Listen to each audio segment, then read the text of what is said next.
Hi guys, welcome back to my channel Assam Police for third grade বা fourth grade কাৰণে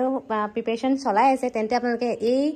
social সায়েন্সৰ যিখন মানে কিতাপ আছিল সেই কিতাপখন আপোনালোকে পুৰা ধুনিয়াকৈ ফলো কৰিব ইয়াৰ আপোনালোকে ভালদৰে মানে থ্ৰলি পঢ়িব ভাল হয় আৰু এইবিলাক বহি হয় জিকে Hello guys, welcome back to my channel Assam Police for you. আপোনালোক সকলোকে মোৰ নতুন এটা ভিডিঅ'লৈ স্বাগতম জনাইছো আৰু আশা কৰিছো আপোনালোক সকলো ভালে আছে আৰু লগতে কুশলে আছে তো আজিৰ ভিডিঅ'টো আপোনালোকৰ কাৰণে বহুত বেছি ইনফৰমেশন ভিডিঅ' হয় যেহেতু আপোনালোকে মোক খুদি আছিল যে অসম পুলিচৰ কাৰণে কি বুক আপোনালোকে মানে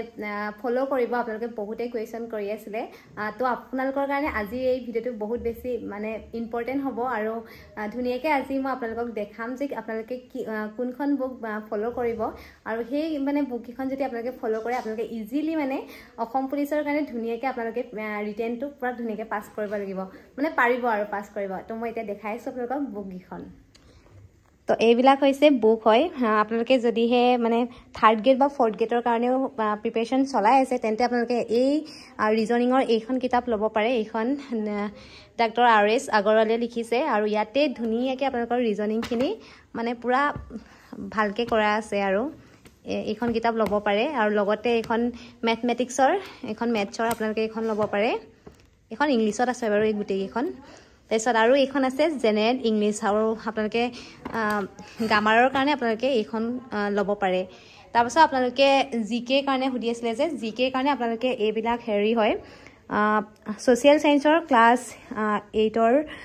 8ৰ পৰা একদম পৰা 10 লৈকে আপোনালোকে সোশ্যাল সায়েন্সৰ যিখন মানে কিতাপ আছিল সেই কিতাপখন আপোনালোকে পুৰা ধুনিয়াকৈ ফলো কৰিব ইয়াৰ আপোনালোকে ভালদৰে মানে থ্ৰলি পঢ়িব এই গোটেই সোশ্যাল সায়েন্সৰ কিতাপকেইখন থ্ৰলি পঢ়িব আপোনালোকৰ বহুত বেছি কামত দিব কাৰণ এই সোশ্যাল সায়েন্সৰ এই কিতাপকেইখনৰ পৰা বহুত বেছি কুৱেশ্চন আহে আৰু লগতে আপোনালোকে এই ৰিজনিঙৰ কাৰণে এই কিতাপখন বেছ হয় বহুত মই চাইছো বাৰু বহুত ভাল হয় আৰু এইবিলাক বহি হয় জিকে ইংলিছ গ্ৰামাৰৰ তাৰপিছত এইবিলাক অলপ কিবা কিবি লিখা আছে তো আপোনালোকক মই দি দিম বাৰু সকলোবিলাক তো এইবিলাকে আছিলে আজি আপোনালোকক ৰিটেনৰ কাৰণে প্ৰিপাৰেচন এনেকৈ চলাব পাৰে আপোনালোকে কিন্তু আপোনালোকে প্ৰথমতে ফিজিকেলটো মেইন হয় আপোনালোকক কৈ আছো ফিজিকেলৰ লগতে ৰিটেনো কৰি যাওক কাৰণ এতিয়াৰ পৰা যদিহে আপোনালোকে কৰে তেতিয়াহে আপোনালোকে ভালকৈ মানে প্ৰিপাৰেচন মানে ভাল হ'ব আপোনালোকৰ লগতে আপোনালোকে ভালদৰে পাছ কৰিব পাৰিব ফিজিকেলৰ আপোনালোকে যদিহে 30 আপ পায় ইনেওতো ৰিটেনৰ কাৰণে যাব পাৰিবই গতিকে ভালদৰে প্ৰিপাৰেচন চলাওক তো আজিৰ ভিডিঅ'টো